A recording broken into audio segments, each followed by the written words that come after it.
Hello everyone, Norma Woodcock speaking to you from Perth in Western Australia. I'd like to speak into the second Sunday of Lent, Year B, and the theme, You Can Do It. Mark 9, 2-10, Jesus took with him Peter, James and John and led them up a high mountain. There in their presence he was transfigured. His clothes became dazzling white. There came a voice from the cloud. This is my Son, the Beloved. Listen to him. Well, we know the mountain is the traditional place in Scripture for an encounter with God, and we know the disciples, the three apostles, got a glimpse of the divinity of Jesus hidden in the depths of his humanity. And we know that Jesus had an intense experience of the presence of God. I mean, he was heading for Jerusalem and a violent death, and he needed to have that touch. But I want to share a story that John Vanier tells us. Now, John Vanier works in communities he has set up for the mentally handicapped, and he tells about a man called Pierre who has a mental handicap. One day someone asked Pierre, "Do you like praying?" "Yes," he answered. "And what do you do when you pray?" "I listen," Pierre answered. "And what does God say to you, Pierre?" He says, "Pierre, you are my beloved son."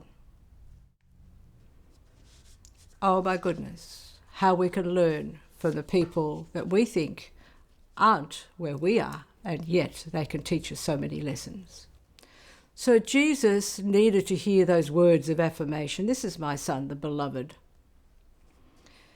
He could face anything once he knew and touched the great truth of how much he was loved. And can I say to you, you can do anything that you have to do in your life when you know that you are loved by God, supported by God, journeying with God, have a destiny in God, have a forever and ever life with God. You can do it.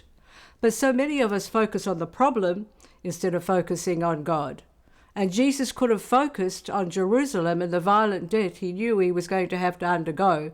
But in that moment of transfiguration, he allowed the voice to come from the cloud. This is my beloved. This is my son. Listen to him. I can be honest and say to you that I didn't feel very loved as a little girl because of what I went through.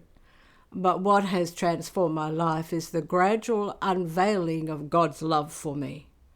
And God's love for me is no different than God's love for you. He loves us all equally. God is love. It's like water can't get wet, God can't get love. He is love. And if you have ever doubted at any moment in your life that you are loved by God, I'm telling you now, he loves you. He loves you with an everlasting love. He is besotted with you, and he's wanting you to start to listen with the ears of your heart that you are his beloved. And as that strengthening comes into you, whatever you consider to be impossible in the here and now will become possible because it has for me. What he has done for me, he will do for you. You are God's beloved, and in you he looks with delight and love, and in you he finds the image of his son gradually being revealed. So bless you and thank you for listening, and I look forward to meeting you again next week.